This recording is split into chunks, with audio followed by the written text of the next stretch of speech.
Bab 771, Perdagangan. Meskipun mage berambut abu-abu tidak memiliki banyak uang di Space Ring miliknya, fokusnya tetap bernilai. Fauci the Cloud yang dapat diakses adalah yang terbaik dari yang terbaik, dan tentu saja harganya tidak murah. Meski begitu, tidak murah bukan berarti mahal bagi Cloud.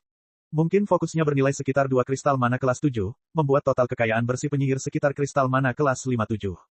Namun, itu masih menyedihkan bagi awan penyihir leluhur. Berkilo-kilometer jauhnya, seekor Bolt sedang melihat sebuah lambang dengan banyak nama kecil tertulis di atasnya. Sedetik kemudian, salah satu nama dicoret, dan Bolt menggelengkan kepalanya. Sungguh sia-sia, gumamnya. Mengapa kamu mencoba menyerang seseorang yang levelnya lebih tinggi darimu? Tidakkah kamu mengerti bahwa melompat satu level di antara awan pada dasarnya mustahil? Tentu saja, karena pria berambut abu-abu itu menyerang lebih dulu, Sang diizinkan membalas dan membunuh penyerangnya, meskipun penyerangnya adalah penyihir leluhur awal. Bolt sama sekali tidak mempertanyakan kekuatan Sang. Dalam benak Bolt, Sang tidak diragukan lagi berada di alam ke-6 awal. Namun sebenarnya, Sang masih berada di alam penghancur kekosongan awal. Ini berarti pertarungan ini adalah pertarungan antara dua lawan yang setara, berdasarkan levelnya. Namun, meskipun Sanglah yang disergap, Sang telah membunuh lawannya tanpa masalah. Inilah yang dimaksud dengan memiliki 6 rasa roh. Dengan 5 kali lipat Spirit Sense, Sang kemungkinan besar akan menang melawan lawan-lawannya sambil menekan kemampuan entropinya, dan tanpa menekannya, dia hampir pasti akan menang. Namun, Spirit Sense 6 kali lipat jauh lebih kuat. Saat ini, mungkin tidak ada awan penyihir leluhur awal di Hipye yang secara realistis dapat mengancam Sang. Menyerang Sang saat ini sebagai penyihir leluhur awal pada dasarnya sama dengan bunuh diri. Setelah turun selama beberapa detik, Sang menyadari bahwa ini mungkin satu-satunya penyerang, meskipun kemungkinan besar bahwa beberapa awan telah menyerang awan lain sekarang. Ironisnya, Sang merasa lebih aman di Wilderness Hun dibandingkan di luar. Di luar, orang-orang berusaha merahasiakan niatnya, pikirnya. Dan yang terburuk, aku tidak diizinkan membunuh mereka. Tapi di sini, aku diperbolehkan membunuh jika aku mau. Namun, pikiran Sang masih terasa apatis terhadap semua ini. Dia akhirnya bisa mendapatkan banyak uang, dan akhirnya dia tidak perlu menahan diri lagi. Namun, semuanya terasa tidak ada artinya. Tapi itu sebenarnya sudah diduga. Bagaimanapun, Sang sudah sepenuhnya siap berperang, yang berarti satu hal penting. Kamu tertarik bekerja sama. Sang sepertinya tidak bereaksi terhadap kata-kata yang tiba-tiba terlintas di benaknya. Jelaskan, kata Sang, menciptakan sedikit udara di paru-parunya untuk berbicara. Hal seperti ini tidak sulit bagi seseorang di levelnya. Sang tidak dapat menghubungi orang tersebut melalui transmisi suara karena dia tidak dapat merasakan kehadiran mereka. Aku telah memasang mantra pelacak pada salah satu penyihir leluhur awal, suara itu berbicara. Dia dan aku tidak terlalu akur. Aku tidak akan memberitahumu alasannya. Dan kamu ingin aku membunuhnya? Sang bertanya. Ya, kata suara misterius itu. Dan kondisimu? Sang bertanya. Memberi seseorang lokasi korban bukanlah sesuatu yang dilakukan secara gratis. Tidak ada yang istimewa, kata suara misterius itu. Saya hanya ingin Anda mengubah semua asetnya menjadi dana cair alih-alih mengambil alih kepemilikan, tapi berdasarkan apa yang saya dengar, Anda tetap akan melakukan itu. Mungkin ini perang ekonomi antar perusahaan, pikir Sang. Semua awan ini sangat kuat dan kaya. Banyak dari mereka memiliki sejumlah besar bisnis besar dan bahkan kota. Sang menduga suara misterius itu mungkin mempunyai masalah dengan perusahaan cloud lain, dan perusahaan mereka sedang ditekan. Jika Sang membunuh cloud yang lain itu, dia akan mendapatkan kendali atas semua asetnya, termasuk perusahaan dan kotanya. Kemudian, Sang akan mengkonversinya menjadi dana cair, yang berarti menjual perusahaan dan kota. Kemungkinan besar, suara misterius itu akan membeli mayoritas, sehingga menyalip bisnis pesaingnya. Setuju, kata Sang. Bagus, jawab suara misterius itu. Sesaat kemudian, sebuah lambang kecil muncul entah dari mana, hanya 6 kilometer jauhnya dari Sang. Bang! Tiba-tiba, semua mana di sekitarnya lenyap, meninggalkan kekosongan. Sang telah menggunakan Void Break lagi. Kemudian, Sang mengarahkan subsisnya ke titik yang sedikit berubah warna di samping lambang. SSSSSSSS. Seberkas air yang sangat pekat melesat keluar dari ujung subsis Sang, mencapai lawannya dalam waktu singkat. Bang! Sinar itu mengenai sesuatu yang padat sesaat sebelum benda padat itu tampak menghilang. Seluruh ruang kosong kembali terisi oleh air di sekitarnya. Sang tidak bergerak, dan dia tidak bisa merasakan lawannya lagi. Dia hanya bisa merasakan lambang itu melayang di udara. Sang perlahan melayang ke lambang itu dan melihatnya. Lambang tersebut menunjukkan gambar 3 dimensi dengan panah menunjuk ke satu arah. Mungkin disinilah seharusnya cloud perempuan itu berada. Sesaat kemudian, Sang mengikuti anak panah tersebut dan meninggalkan area tersebut. Saat dia melakukan itu, seorang pria berambut perak mencibir dengan jijik. Anehnya, dia adalah seorang penyihir leluhur pertengahan. Idiot, pikirnya sambil menyeringai jahat. Dia sedikit terkejut ketika Sang tiba-tiba menyerangnya, tapi sebenarnya, dia cukup senang dengan hal itu. Sekarang, dia akan menguasai bisnis saingannya secara gratis. Lagi pula, seseorang yang lebih kuat dari orang lain diperbolehkan melawan selama mereka diserang terlebih dahulu. Namun, yang tidak diketahui sebagian dari mereka adalah jangka waktunya.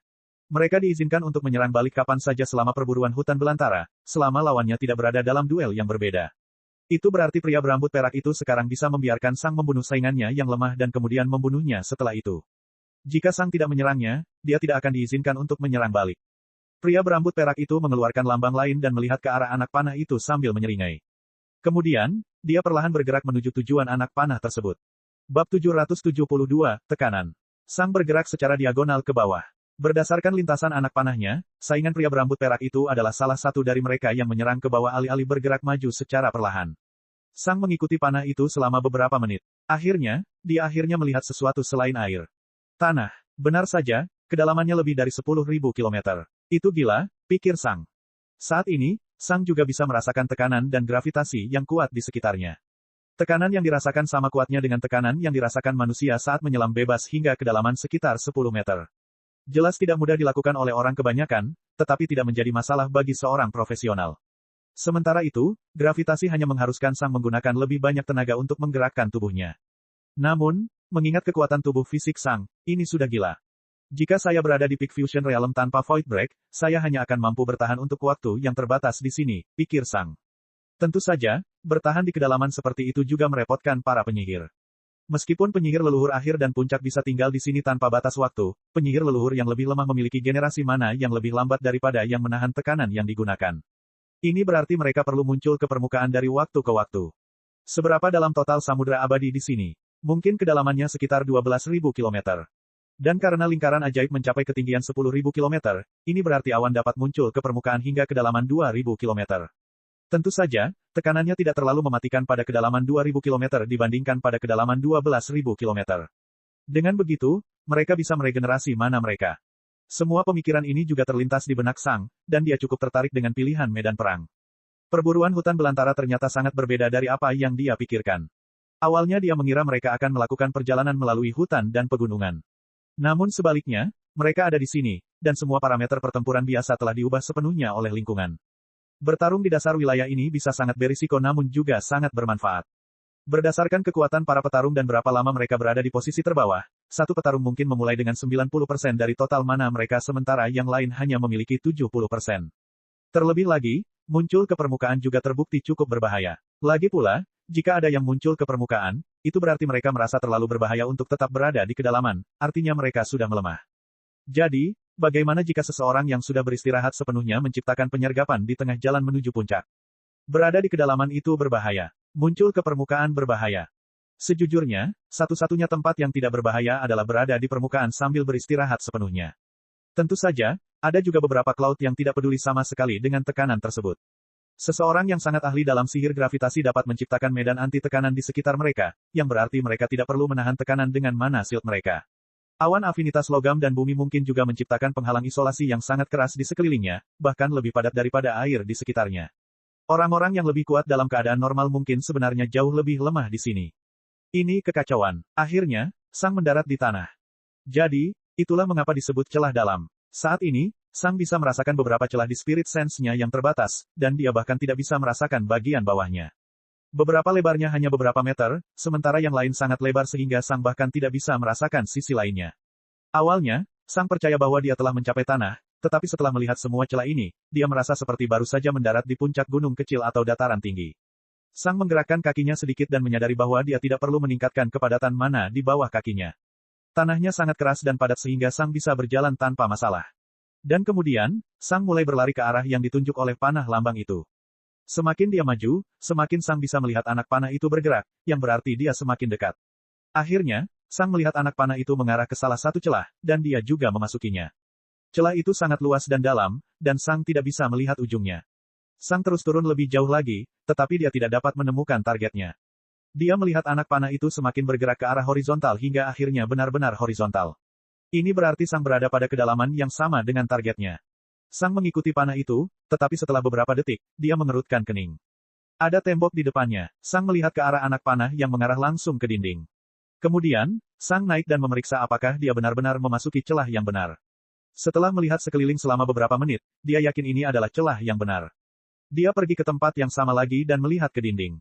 Akhirnya, Sang menyadari beberapa rune ajaib yang tersembunyi, yang membentuk lingkaran ajaib yang kompleks. Tentu saja, pengetahuan Sang tentang sihir bahkan tidak cukup untuk memahami lingkaran sihir ini. Namun, dia tidak perlu melakukannya. Ini hanya memastikan bahwa target Sang berada di dalam tanah, yang berarti kemungkinan besar ada ruang kosong di dalam celah tersebut. BOOOOM. Sang meninju dinding berpasir. BOOOOM. BOOOOM.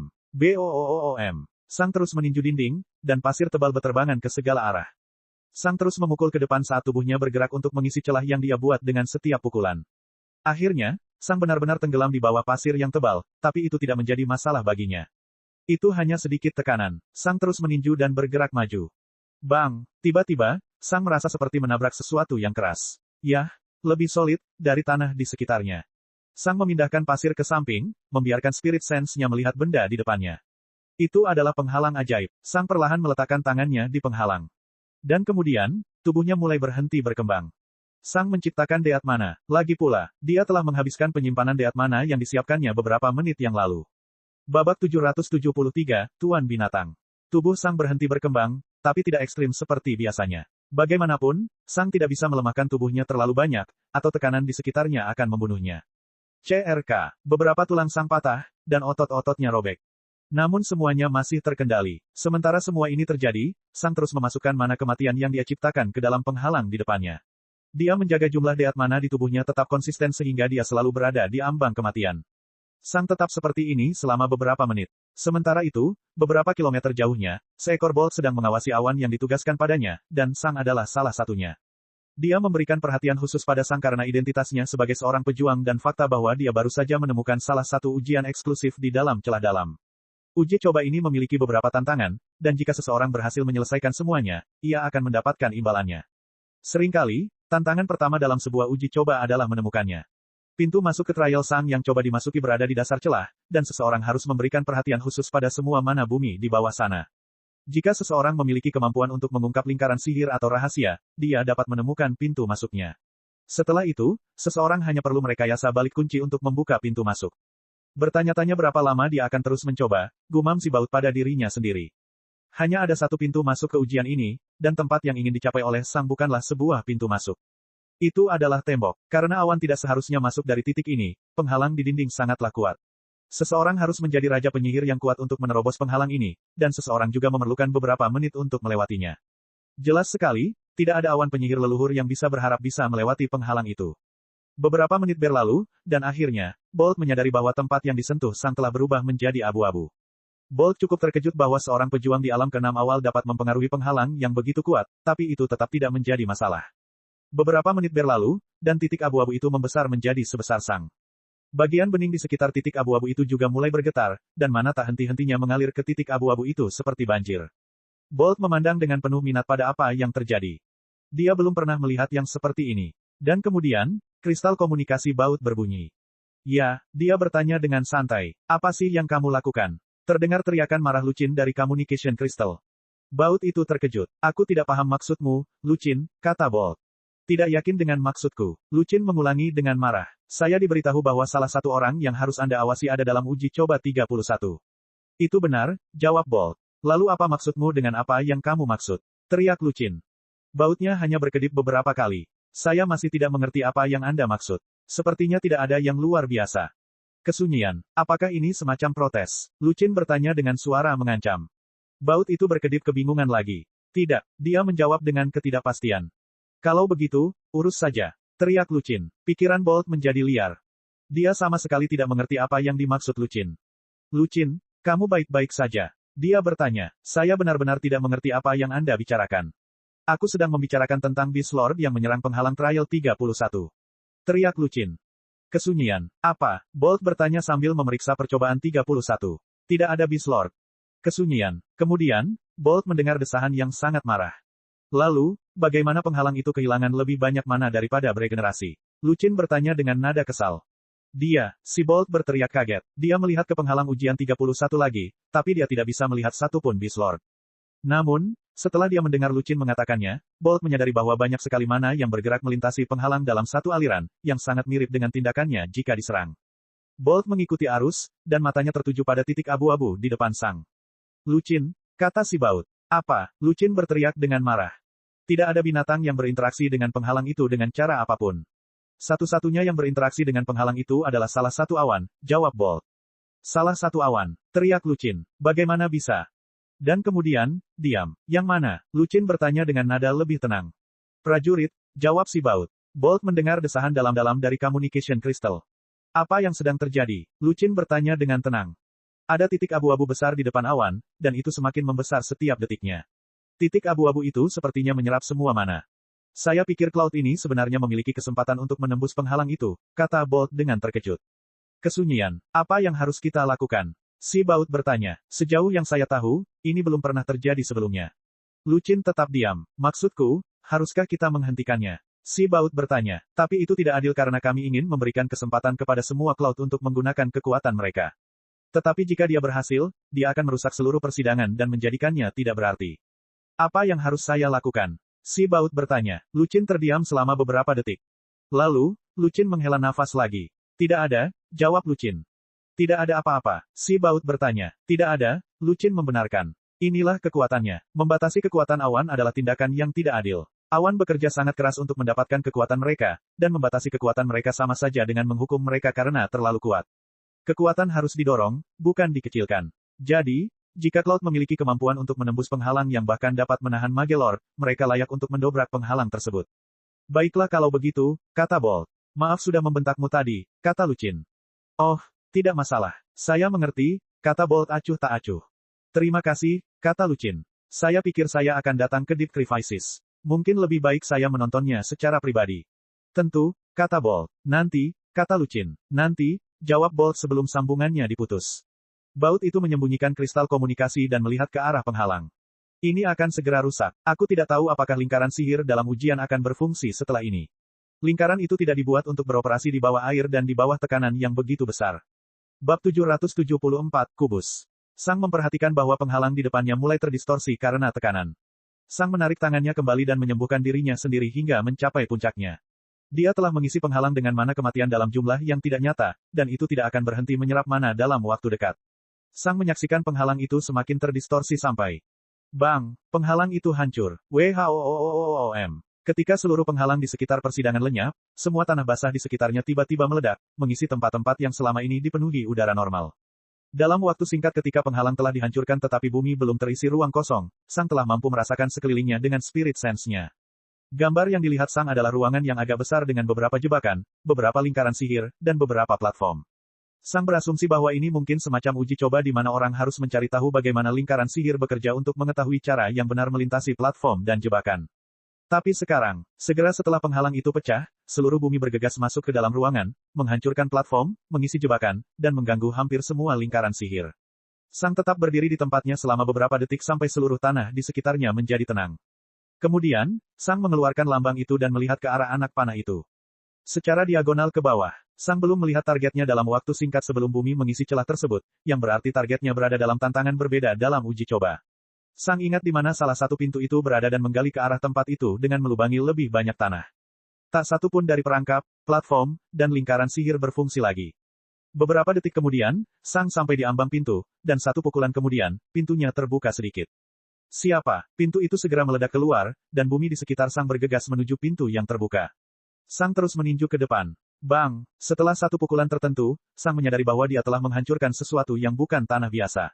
Beberapa keping marmer melesat melewatinya. Sang menyadari bahwa dia telah memasuki lorong dengan tangga yang mengarah ke atas, dan dia baru saja menerobos tangga tersebut. Sang mengeluarkan lambang itu lagi dan melihat ke arah panah.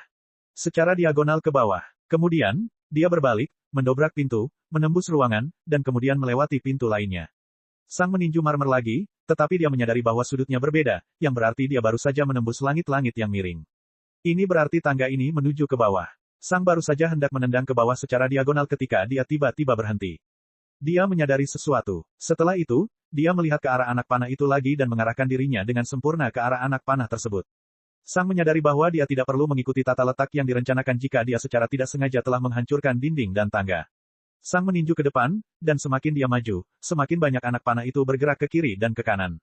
Ini tidak berarti targetnya bergerak tetapi dia semakin dekat dengannya.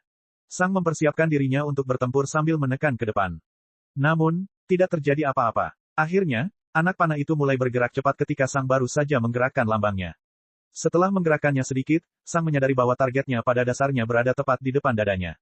Lengannya sudah bisa bergerak ke belakang sasaran. Sang menggerakkan tangannya ke depan dan menggali lebih hati-hati. Dan kemudian, dia melihat sasarannya. Itu adalah kubus kecil daging berdarah yang mengelilingi Space Ring. Sang tidak terlalu terkejut dengan hal itu. Penyihir leluhur awal tidak bisa secara permanen menahan tekanan di dasar samudra abadi. Tempat ini bahkan lebih dalam dari itu. Selain itu, tekanan di bawah tanah bahkan lebih brutal daripada tekanan di dalam air. Selain itu, Cloud mungkin terkejut saat melakukan uji coba. Mungkin mana shield miliknya telah dinonaktifkan. Mungkin mananya sudah rendah. Bagaimanapun, tekanan brutal dari ledakan bumi yang tiba-tiba telah membunuhnya dan menekannya ke dalam kubus daging yang kecil ini. Seberapa kuat tubuh seorang penyihir leluhur awal? Tidak terlalu kuat. Tubuh seperti itu mungkin sekuat tubuh Sang yang berada di tahap Mitrupat. Dibandingkan dengan Sang, itu menyedihkan. Tubuh Sang saat ini sudah berada di bawah tekanan yang cukup besar. Bisa dibayangkan bagaimana keadaan tubuh seorang mage. Sang mengeluarkan cincin luar angkasa dari kubus daging dan memeriksanya. Cukup bagus, pikirnya. Dia menduga isinya bernilai beberapa kristal mana kelas 7. Jauh lebih baik dari pengemis tadi. Sang melemparkan potongan daging itu ke samping lagi dan meninju ke atas. Dia menyimpan peta mental tata letak persidangan dan terus memeriksa jenis materi apa yang dia hancurkan. Setelah beberapa saat, Sang menyadari bahwa dia tidak lagi menghancurkan marmer dan berbalik. Selama beberapa menit berikutnya, Sang terus mencari melalui lapisan tertinggi dari persidangan sampai dia menemukan satu lorong yang mengarah ke atas. Sang mengikuti lorong itu sebentar dan menyadari bahwa lorong itu mengarah ke tempat yang tidak mencolok di dasar samudra abadi. Ini adalah pintu keluarnya. Setelah menemukan pintu keluar, Sang berbalik lagi dan mengikuti lorong lebih dalam. Akhirnya, dia menemukan sebuah pintu, dan setelah membukanya, dia mulai menggali lebih hati-hati. Beberapa menit kemudian, Sang menemukan sebuah kubus logam yang sangat padat. Ini harus menjadi salah satu hadiah untuk menyelesaikan uji coba. Kubus logam ini mungkin dulunya adalah sejenis artefak. Tentu saja, nilainya tidak lagi sama seperti dulu, tetapi Sang percaya bahwa bahan-bahan tersebut masih bernilai dan mengantongi kubus tersebut. Sang mencari-cari dan menemukan beberapa hadiah lagi, tetapi tekanan ekstrim telah mengubah sebagian besar hadiah itu menjadi potongan-potongan yang tidak berguna. Tapi salah satu hadiahnya masih bertahan. Itu adalah sebuah lambang. Sang membaca isinya dan mendengus. Akses gratis ke area bermutu tinggi untuk memahami konsep selama 500 tahun. Orang lain akan senang dengan hadiah ini, tetapi karena statusnya, pada dasarnya Sang sudah memiliki akses ke segalanya. Semoga aku bisa menjual ini kembali ke Lightning Manor. Sang mengantongi lambang itu dan meninju ke atas. Beberapa detik kemudian, dia menembus lapisan tanah terakhir dan mencapai samudra abadi lagi. Spirit Sense Sang akhirnya bisa meluas hingga radius 10 km lagi. Kemudian, Sang berhenti di dasar samudra abadi. Saya punya pertanyaan tentang peraturannya, kata Sang sambil menciptakan lebih banyak udara di paru-parunya. Apa pertanyaan Anda? Salah satu baut bertanya pada Sang melalui transmisi suara. Keluarga Bolt selalu mengawasi, dan jika ada yang punya pertanyaan, sudah menjadi tugas mereka untuk menjawabnya. Jika saya membunuh seseorang tetapi tidak dapat mengambil harta bendanya, apa yang terjadi pada mereka? Sang bertanya. Jika kamu benar-benar orang yang bertanggung jawab atas kematian mereka, kami akan mengambilkan barang-barang itu untukmu, jawab Bolt. Oke, kata Sang sambil perlahan mengangkat lengan kanannya. Kalau begitu, bisakah kamu mengambil ini? Sang menjentikkan jarinya. Pada saat itu, jauh dari Sang, mata Bolt melebar karena sangat terkejut. Apa yang baru saja dia saksikan? Butuh beberapa detik baginya untuk pulih. Beberapa detik kemudian, sebuah portal kecil terbuka di depan Sang. Sebuah cincin luar angkasa datang melaluinya. Bab 775, Infeksi. Space Ring jatuh dari portal, dan Sang memeriksanya. Lalu, dia mengangguk. Tidak buruk, pikirnya. Orang ini mungkin memiliki hampir 100 kristal mana kelas 7. Dengan semua yang kudapat, aku seharusnya mendapatkan lebih dari 200 kristal mana tingkat 7. Kurang dari setengah jam. Ini adalah waktu yang dibutuhkan Sang untuk mendapatkan lebih dari 200 kristal mana tingkat 7. Sang mengantongi Space Ring dan merencanakan langkah selanjutnya. Sementara itu, Bolt menatap Sang dengan kaget. Dia masih belum bisa menerima sepenuhnya apa yang baru saja dia saksikan. Di dekat puncak lingkaran sihir yang lebih besar yang meliputi hutan belantara, awan penyihir leluhur pertengahan telah dengan tenang menunggu dan memulihkan diri. Setelah dia diserang oleh Sang, dia pergi lebih jauh ke lautan abadi dan mencari sesuatu yang berharga. Sayangnya, tekanan dan gravitasi yang kuat jauh lebih kuat dari yang diperkirakan mage, dan dia harus pergi ke perairan yang lebih dangkal untuk memulihkan sebagian mananya. Dia tidak menyangka bahwa tekanan kuat akan menghabiskan mana miliknya sebanyak itu, tapi itu juga tidak terlalu menjadi masalah. Setelah muncul kembali beberapa saat, dia berencana untuk kembali ke dasar samudra abadi. Dan kemudian, dia meledak. Bola hitam raksasa tiba-tiba menghabisinya dan kilometer di sekitarnya. Lingkungan sekitar telah dipenuhi dengan mana kegelapan yang sangat padat. Butuh beberapa saat bagi mana air yang padat dari luar untuk menghilangkan mana kegelapan, tetapi ketika itu terjadi, awan telah terungkap lagi. Dia telah berubah menjadi sekam. Dia tampak seperti mayat yang telah mati berbulan-bulan. Tentu saja, ini adalah penerapan satu atau dua teknik baru Sang, bergantung pada bagaimana seseorang mendefinisikan suatu teknik. Ketika Sang telah menyerap mana air di sekitarnya dengan Void Break-nya, dia segera memasukkannya ke dalam subsisnya. Subsis Sang tidak bisa menahan mana air, tapi masih bisa memandunya karena bentuknya. Mana air yang padat didorong keluar dari subsis Sang di ujungnya, menciptakan pancaran air yang cepat dan padat. Namun, ia harus melalui sesuatu terlebih dahulu. Lapisan mana kematian. Sang telah melapisi ujung subsisnya dengan mana kematian yang disimpannya, dan ketika mana air menembusnya, ia menarik mana kematian tersebut. Secara alami, deat mana tidak akan mudah bergerak seperti itu, tapi inilah mengapa ini adalah sebuah teknik. Dengan memanipulasi beberapa konsep dan mana, Sang dapat memasukkan mana kematian ke beberapa serangannya. Dan ini adalah salah satunya. Orang yang tidak familiar dengan deat mana tidak akan bisa melihatnya, membuat serangan Sang tampak lemah dan tidak relevan. Ketika pancaran air mengenai mage, itu menyebarkan deat mana ke seluruh mana shield miliknya. Sang telah menggunakan konsep penyakit dengan mana kematian, yang berarti ia menempel pada mana shield dan menyerap mana secara terus-menerus. Seorang penyihir leluhur awal akan segera menyadari adanya saluran pembuangan. Seorang penyihir leluhur awal mungkin menyadari adanya saluran pembuangan. Namun, penyihir leluhur pertengahan memiliki terlalu banyak mana sehingga tidak bisa langsung terkuras habis. Perlu beberapa waktu bagi mereka untuk menyadarinya. Ini adalah salah satu efek dari teknik ini, dengan efek lain yang menjadi penanda untuk diikuti oleh Sang. Sang bisa merasakan deat mana, dan pada dasarnya dia bisa mengikuti jejaknya seperti seekor anjing. Sang menyebut serangan ini infeksi. Apa yang bisa dilakukan lawan untuk menghilangkan infeksi? Itu sangat mudah tetapi juga sangat berisiko. Abaikan saja mana shield. Ketika mana shield dihilangkan, mage hanya perlu mengambil langkah ke samping dan memanggilnya kembali. Seperti ini, deat mana tidak akan mempengaruhi mereka lagi. Namun, mengaktifkan mana shield tidak terjadi secara instan. Pemeran mana shield sedikit lebih lama dibandingkan mana step. Dan dengan kekuatan tubuh penyihir, serangan apapun yang dilancarkan Sang kepada mereka akan mengakhiri hidup mereka. Bahkan tekanan dari Sang yang mengayunkan pedangnya ke arah mage secara umum mungkin akan mengubahnya menjadi debu. Tentu saja, Sang juga telah menciptakan beberapa teknik yang sangat lemah namun juga sangat cepat untuk tujuan tersebut. Abaikan mana shield Anda dan berisiko mati atau terus terkuras oleh deat mana. Sedihnya, yang tidak diketahui lawan adalah semakin banyak mana yang diserap mana kematian, semakin kuat jadinya. Dengan menggunakan konsep api penyucian, Sang dapat menjaga mana tetap hidup. Semua mana yang dimakan oleh deat mana akan diubah menjadi mana kegelapan dan disimpan di dalamnya. Dan Sang bisa meledakkan mana ini kapanpun dia mau. Tentu saja, jika deat mana tidak menyerap banyak, kekuatan ledakannya akan dapat diabaikan. Untuk benar-benar membunuh penyihir leluhur pertengahan dengan mana shield mereka, ia perlu menyerap mana selama sekitar 1 menit. 1 menit dalam pertarungan antara Sang dan seorang penyihir adalah waktu yang sangat lama. Namun saat mereka tidak sedang bertarung secara langsung, teknik ini sangat mematikan. Ini adalah serangan yang telah membunuh Cloud penyihir leluhur pertengahan. Karena ini merupakan perpanjangan dari infeksi dan semacam puncaknya, Sang memutuskan untuk menyebutnya sepsis. Jika Anda benar-benar tertular sepsis, kemungkinan besar Anda tidak akan selamat. Pancaran air yang lemah dan menyedihkan yang telah menyentuh perisai mana penyihir sesaat telah menjadi alasan kematiannya. Bolt tidak tahu bagaimana Sang bisa mencapai hal itu. Faktanya, beberapa hal tentang Sang mengejutkan dan membingungkan Bolt. Bagaimana dia bisa menghancurkan penghalang yang begitu kuat? Bagaimana dia bisa membunuh seseorang yang setingkat di atasnya dari jarak sejauh ini? Bolt tahu bahwa awan mempunyai kekuatan mistis, namun kekuatan Sang adalah yang paling mistis di antara semuanya. Mereka sepertinya menentang akal sehat, membuat hal yang tidak mungkin menjadi mungkin. Untuk beberapa alasan, Bolt merasa perburuan hutan belantara ini tidak normal. Bab 776, Jarum. Setelah memikirkan pilihannya beberapa saat, Sang memutuskan untuk berjalan menyusuri dasar samudra abadi. Jika dia bisa menemukan jalan masuk ke persidangan, dia bisa mendapatkan banyak uang. Selama dia benar-benar memenangkan persidangan dengan adil, imbalannya tidak akan hancur. Dia berjalan di sepanjang dasar samudra abadi dan fokus pada semua fluktuasi di sekitarnya. Tidak ada binatang atau manusia di sekitarnya. Yang ada hanyalah kegelapan yang dalam dan tekanan dari lautan abadi. Tidak ada aliran sungai di dasar samudra abadi, membuatnya terasa mati. Sang terus berjalan melewati kegelapan dan tekanan. Sepertinya dia telah dipindahkan ke dunia lain. Ketika dia mencapai sebuah celah, Sang melompat turun dan memeriksa semuanya. Beberapa celah berukuran kecil, sementara yang lain berukuran besar. Namun, semuanya tampak sama, dan Sang tidak menemukan jejak fluktuasi yang aneh. Tapi dia juga tidak menyangka akan melakukannya. Lagi pula, Deep Crevices adalah hutan belantara yang sangat luas, dan Spirit Sense Sang tidak sebesar itu saat ini. Penyihir leluhur awal dari sebelumnya mungkin sudah mengetahui tentang lokasi persidangan bahkan sebelum dia melompat ke laut. Awan tidak bodoh, dan mereka bahkan menggunakan informasi sebagai sumber daya. Cukup bayar beberapa mana kristal, dan kami akan memberitahu Anda di mana Anda dapat menemukan salah satu uji coba di Deep Crisis.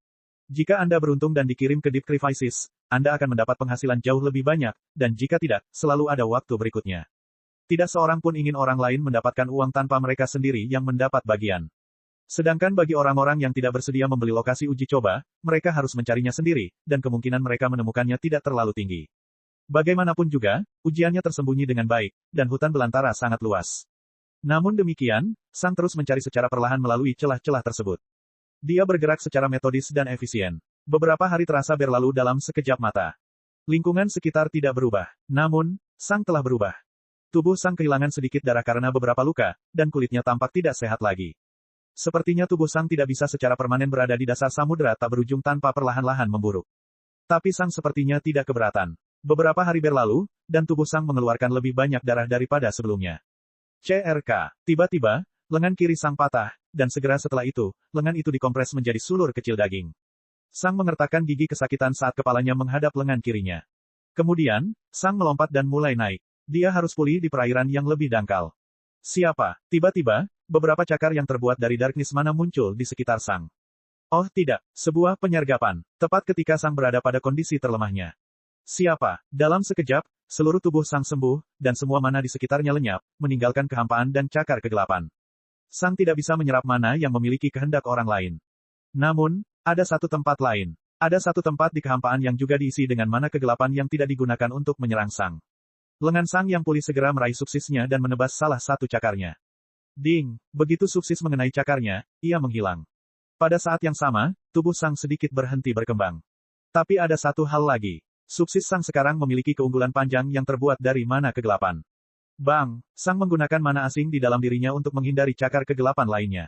Saat Sang melesat ke samping, dia mengarahkan subsisnya yang dipenuhi kegelapan ke satu tempat di kehampaan yang bukan tanpa mana. Bang! Pedang yang dipenuhi kegelapan itu melesat keluar dari subsis Sang dengan kecepatan luar biasa dan mengenai lawan sebelum mereka sempat bereaksi. Bang! Bilahnya mengenai sasaran dan tersebar. Rasanya seperti seseorang meluncurkan gelas ke pelat baja. Dan kemudian, bagian dari darkness mana menghilang. Semua mana air dari lautan abadi mengisi kekosongan, dan Sang menghadap ke arah tertentu. Lawannya sudah mundur. Mereka percaya bahwa Sang berada pada kondisi terlemahnya, tapi itu adalah jebakan.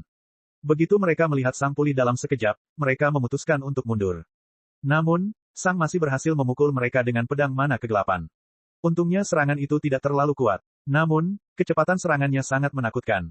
Itu terlalu cepat. Ini adalah salah satu serangan yang dirancang Sang untuk menghabisi seorang mage setelah mereka menonaktifkan mana shield karena infeksi. Itu tidak memiliki kekuatan yang besar, tapi itu adalah serangan tercepat yang bisa dilancarkan Sang. Sang menyebutnya jarum. Jarum dibuat untuk bekerja dengan infeksi. Namun, itu tidak perlu digunakan setelah infeksi terjadi. Ekspresi Sang tidak berubah saat dia melesat ke depan. Jarum juga bisa digunakan untuk menginfeksi target. Saat ini, Sang merasakan jejak deat mana yang jelas. Sang memanggil Ice and Fire mana dan meledak ke depan. Sang menggunakan komet untuk menembak ke depan dengan kecepatan tinggi. Ini adalah cara tercepat yang bisa dilakukan Sang tanpa membuang sumber daya, dan ini lebih cepat daripada rata-rata yang bisa dilakukan penyihir leluhur menengah tanpa mana step. Tentu saja, Cloud sedikit lebih cepat, tapi itu juga tidak menjadi masalah. Sang tahu di mana lawannya berada. Lawannya tidak tahu di mana Sang berada. Setelah kurang dari 1 detik, Sang melihat setengah bola deat mana bergerak menjauh dengan cepat. Bola itu tiba-tiba berubah arah, dan Sang mengikutinya. Itu mengubah arah beberapa kali sampai benar-benar menghilang lagi.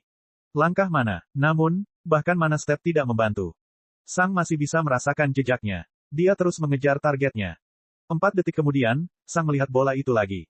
Bersinar, dan itu menghilang lagi. Omongan ini terulang beberapa kali lagi. Akhirnya, keduanya mencapai kedalaman yang agak dangkal. Ketika Sang melihat bola itu lagi, bola itu dengan cepat menghilang lagi. Tapi kali ini, itu muncul kembali tepat di depannya dengan mana kegelapan yang sangat banyak antara itu dan Sang. Itu adalah mantra yang sangat kuat. Jelas sekali, Sang mage menjadi panik dan memutuskan untuk mengerahkan seluruh kemampuannya. Siapa? Mana kegelapan lenyap saat semua mana di sekitar Sang berubah menjadi mana netral. Pada saat yang sama, kaki Sang lenyap namun sembuh dalam sekejap. Domain entropi. Saat berikutnya, semua mana di sekitarnya menghilang lagi. Mana bergerak melalui tubuh Sang, diubah, dan didorong ke dalam adum Sang. Dan kemudian, adum mengenai mana shield musuh. Retakan. Mana shield pecah, dan Sang bisa melihat seorang gadis cantik berambut hitam. Untuk sesaat, dia menatap Sang dengan mata berkaca-kaca dan ketakutan. Dan kemudian, subsis Sang menusuknya, dan ekspresi ketakutannya menghilang saat dia berubah menjadi mayat kering. Satu lagi penyihir leluhur awal, pikir Sang. Mereka benar-benar meremehkanku. Sang memperhatikan bahwa fokusnya masih utuh dan mengantonginya. Setelah itu, dia melihat ke space ring miliknya. Tidak apa-apa, mungkin sekitar 40 atau 50. Sedetik kemudian, Sang kembali pindah ke dasar samudera abadi dan terus mencari cobaan. Dan saat pencariannya berlanjut, tubuhnya perlahan menjadi lemah dan terluka lagi. Dia yakin berharap tidak ada yang menyergapnya saat dia terluka.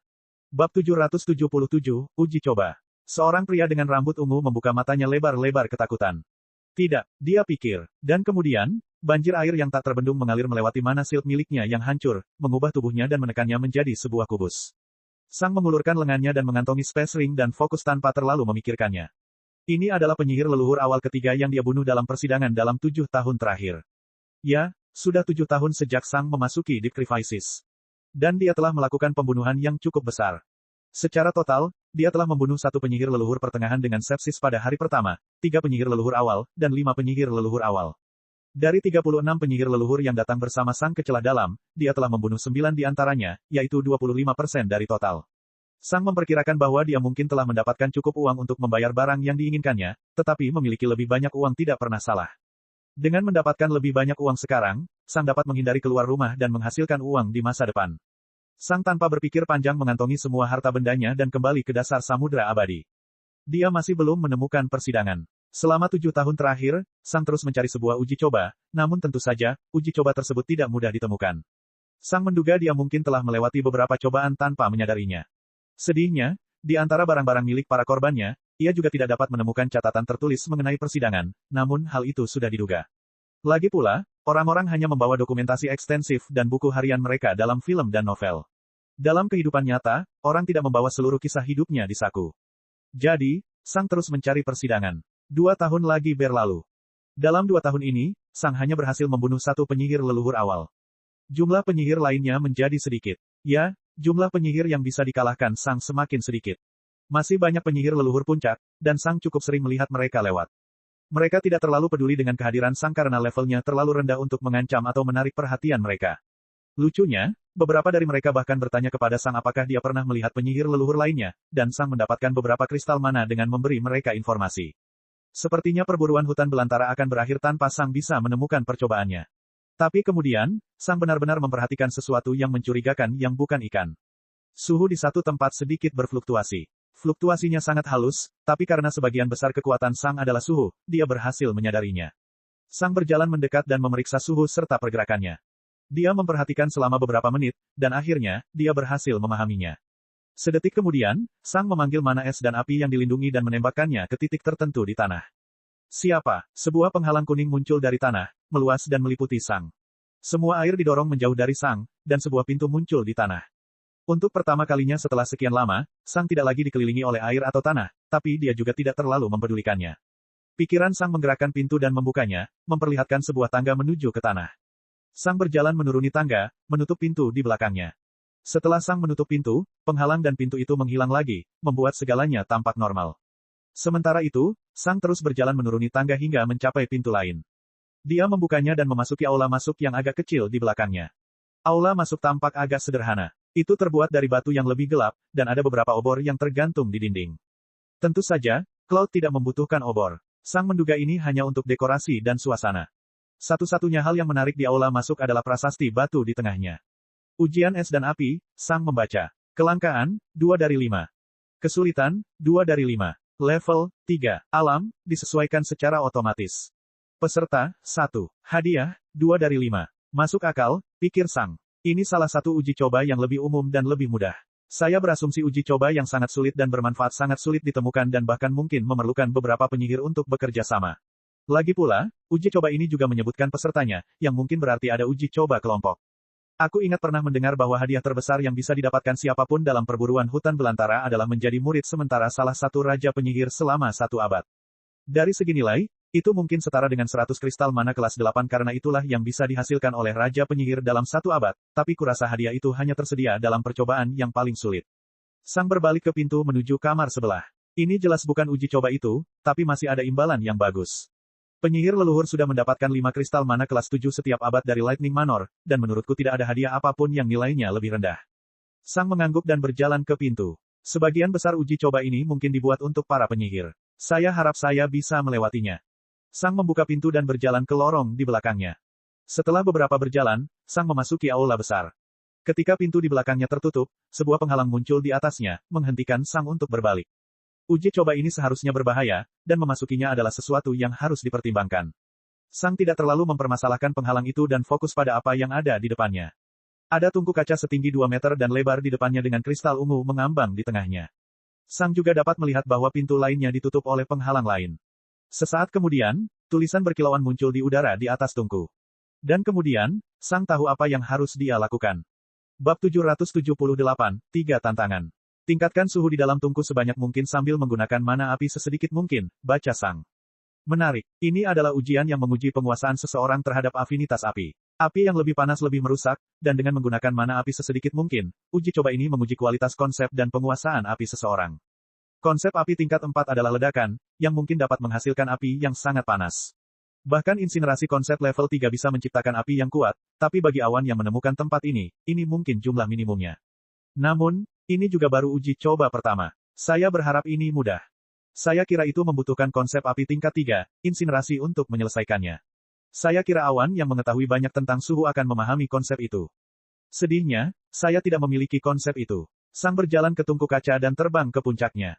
Lalu, dia mengulurkan tangan kanannya. Sesaat kemudian, ruang di bawah tangannya tampak terdistorsi dengan gelombang tak terlihat. Setelah beberapa waktu, udara di seluruh tungku tampak melengkung dan bergelombang dengan cara yang aneh.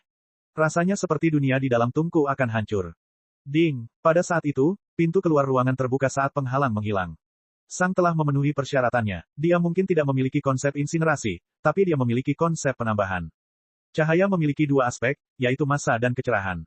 Api juga memiliki 2 aspek, yaitu panas dan kecerahan. Sang telah mengubah seluruh kecerahan api menjadi panas, itulah sebabnya api yang baru saja dia jatuhkan ke dalam tungku hampir tidak terlihat oleh mata. Tentu saja, api jenis ini jauh lebih panas daripada api biasa karena seluruh kekuatannya terfokus pada panas. Dan itu sudah cukup bagi Sang untuk melewati ujian pertama. Sang mendarat di depan pintu keluar dan berjalan melewatinya. Beberapa detik kemudian, Sang membuka pintu sidang kedua. Kali ini, ada sebuah kubus biru di tengah ruangan. Sang melihat ke samping pada lambang dan membaca instruksinya. Kubus itu hanya bisa menampung ais mana dalam jumlah terbatas. Buatlah sedingin mungkin, bacanya. Jadi, kebalikan dari percobaan pertama. Konsep es level 3 adalah Blizzard, yang sepertinya tidak menurunkan suhu lebih dari sekedar konsep level 2, Freeze.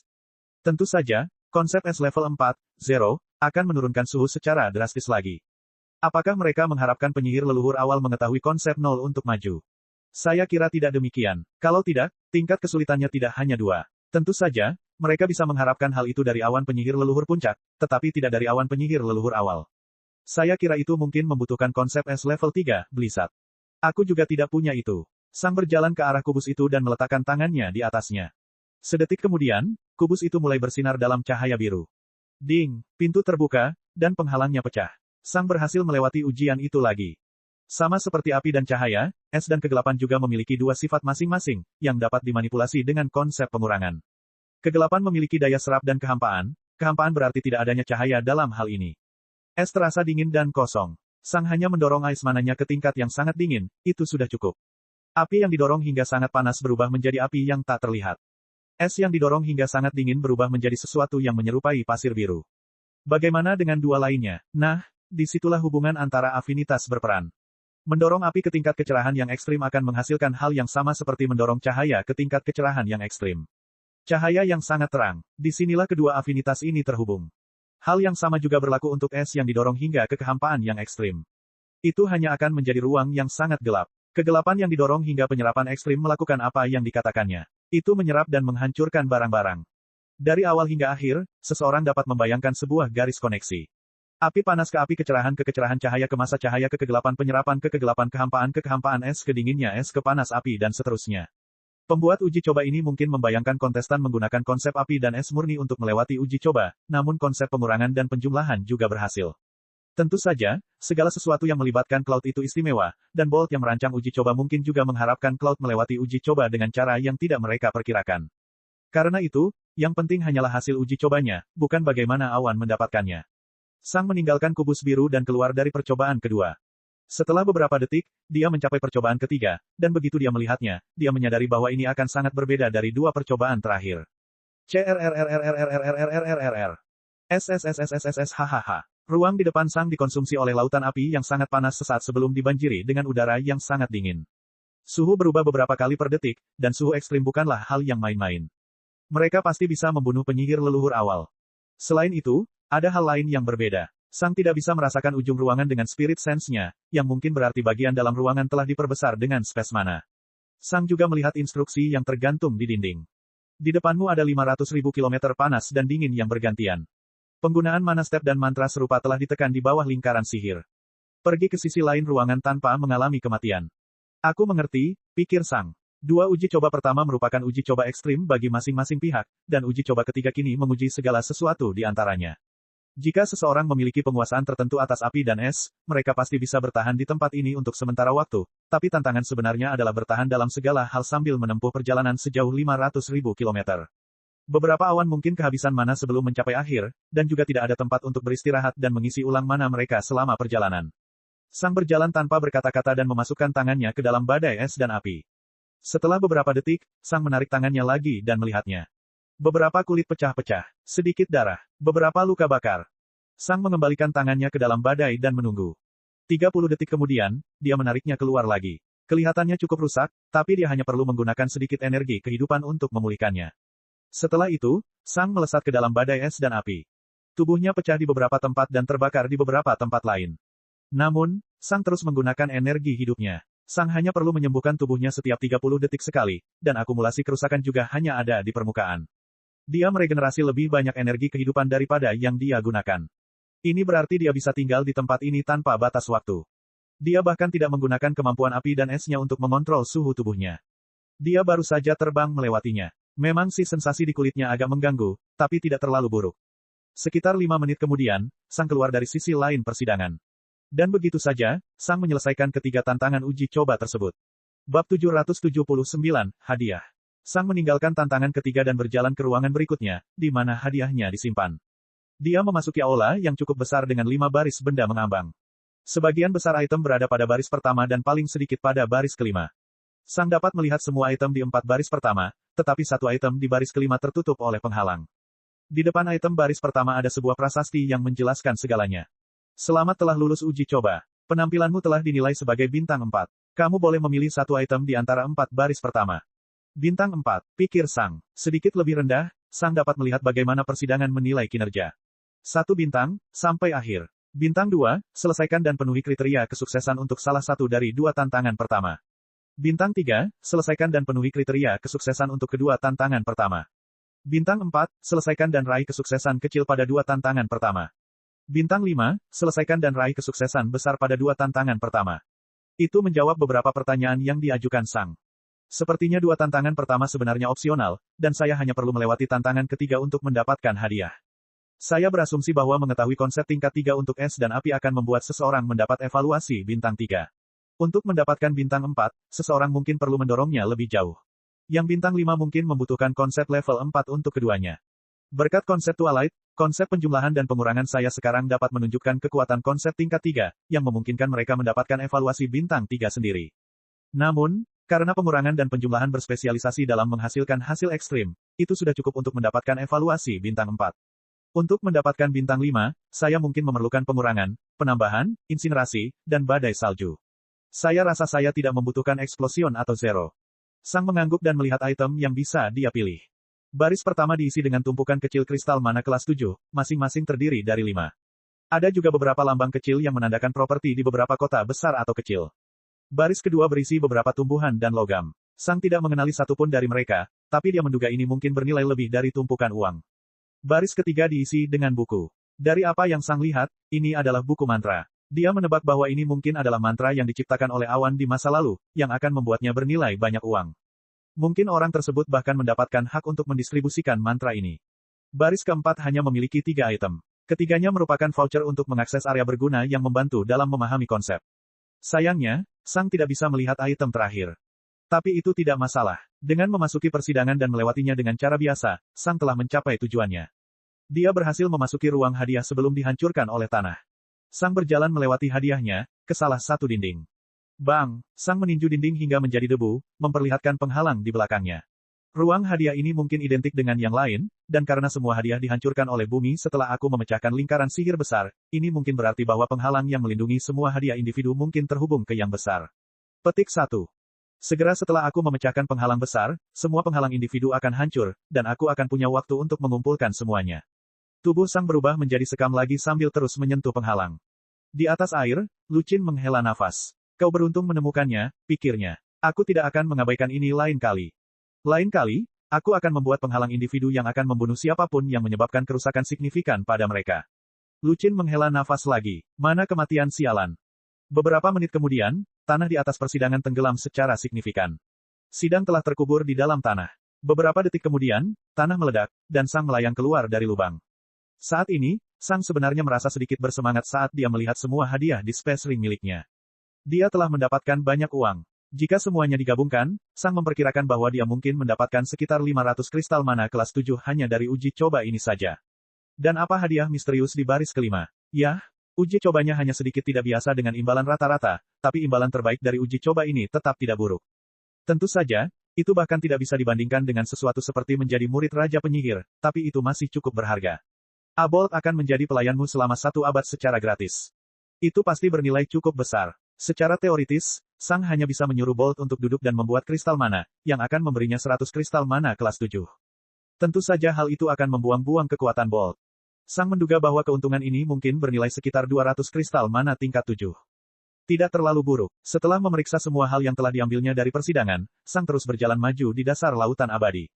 Dia masih memiliki waktu kurang dari 1 tahun ke depan, dan dia tidak akan menyia-nyiakannya.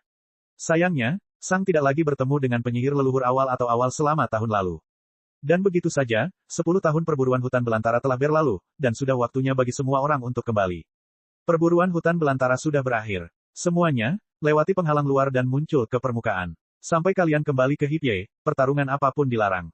Sang mendengar kata-kata Lu Qin. Dia menyembuhkan tubuhnya dalam sekejap dan melesat ke atas. Sudah waktunya untuk kembali ke Hipye. Dia seharusnya mendapatkan penghasilan yang jauh lebih dari cukup untuk hal yang dia inginkan. Babak 780, penyihir berambut biru. Oh, hei, kamu masih hidup. Salah satu penyihir leluhur puncak berteriak kepada penyihir leluhur menengah sambil tersenyum. Penyihir leluhur lainnya melayang dan mengangguk. Ya, dan aku juga menghasilkan cukup banyak kali ini. Aku menyelesaikan 3 uji coba. Mage pertama mengeluarkan peluit yang mengesankan. Mengesankan, katanya. Omong-omong, apakah kamu mendapatkan Maruda? Mage kedua perlahan menggelengkan kepalanya. Tidak dapat menemukannya. Biasanya dia adalah salah satu orang pertama yang kembali. Kupikir kamu mendapatkannya, kata penyihir pertama. Tidak, kata penyihir kedua lagi. Sungguh menyedihkan kalau dia tiba-tiba mati. Aku tidak akan mendapat bayaran dan kekayaannya. Omong-omong, dia menambahkan sambil melihat ke arah para penyihir yang berkumpul di atas permukaan. Saya juga tidak melihat kontraktor saya. Mage pertama mengangkat bahu. Mungkin mereka masih dalam uji coba. Penyihir lainnya hanya mengerutkan alisnya. Kemudian, dia menoleh ke arah Lu Qin, yang sedang memandangi laut. Lu Qin, siapa yang masih kita tunggu? Ada satu lagi penyihir leluhur puncak. Dia sedang memilih hadiahnya sekarang. Menurutku itu tidak akan memakan waktu lebih dari beberapa menit, jawab Lu Qin.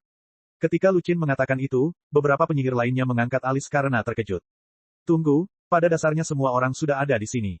Mereka saling memandang dan menghitung. 12 penyihir leluhur puncak. 2 penyihir leluhur terlambat. 2 penyihir leluhur pertengahan. Seorang penyihir leluhur awal. 3 penyihir leluhur awal. Totalnya ada 20 awan, dan dengan awan yang mereka tunggu, jumlahnya akan menjadi 21. Mereka awalnya berusia 36 tahun, dan sekarang berusia 21 tahun. Mereka mengira akan ada sekitar 30 yang tersisa menjelang akhir, tapi yang ada hanya 21. Jumlah kematian ini cukup besar. Terlebih lagi, sebagian besar kematian terfokus pada 2 level pertama di alam penyihir leluhur. 3 level lainnya masih dalam parameter yang diharapkan, namun 80% penyihir leluhur awal dan 70% penyihir leluhur awal meninggal. Apa yang telah terjadi? Apakah mereka mengikuti salah satu uji coba kelompok yang sangat langka dengan kemungkinan kematian? Tidak, uji coba semacam ini hanya terbuka untuk penyihir leluhur puncak yang telah mengikuti perburuan hutan belantara beberapa kali.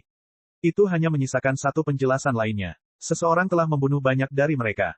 Tapi siapa? Itu mungkin salah satu dari 3 penyihir leluhur awal yang tersisa. Lagi pula, penyihir leluhur awal tidak mungkin membunuh penyihir leluhur awal sebanyak itu karena mereka tidak diizinkan untuk menyerang mereka terlebih dahulu.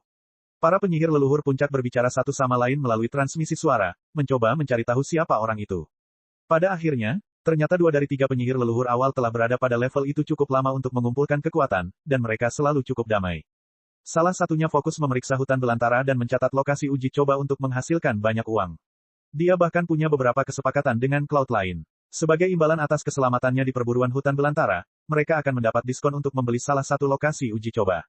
Membunuh orang lain akan merugikan bisnisnya, itulah sebabnya semua orang yakin bahwa dia bukanlah pembunuhnya. Penyihir leluhur awal yang kedua adalah seorang pengambil uji coba serial yang terkenal kejam. Dia adalah pelanggan terbesar penyihir leluhur pertama, dan dia berspesialisasi dalam berbagai macam keterampilan. Dia menyelesaikan uji coba satu demi satu, menghasilkan banyak barang yang kemudian sebagian besar akan dia jual ke Cloud lain. Dia bahkan menerima permintaan untuk menemukan bahan tertentu yang sangat langka dalam uji coba yang tepat. Tidak masuk akal baginya untuk membunuh begitu banyak Cloud lainnya karena itu akan merusak bisnisnya. Selain itu, kalau dilihat dari aura 2 awan pertama, mereka tidak senang dengan perkembangan ini. Itu menyisakan penyihir leluhur awal yang ketiga. Itu adalah seorang wanita dengan rambut biru muda, dan mereka semua mengingatnya. Dia adalah Cloud baru yang menanyakan Bolt terkemuka tentang celah dalam perjalanan mereka ke sini. Setelah bertukar informasi, Cloud menyimpulkan bahwa dia baru bergabung beberapa dekade yang lalu dan kekuatannya masih menjadi misteri. Mereka tahu bahwa dia memiliki Ice Affinity, tetapi mereka belum pernah melihat pertarungannya sebelumnya. Dan itu masih benar, bahkan tidak ada satupun Cloud yang pernah melihat pertarungannya di perburuan hutan belantara. 2 penyihir leluhur awal lainnya juga menyadari semua ini, dan mereka mendekat satu sama lain.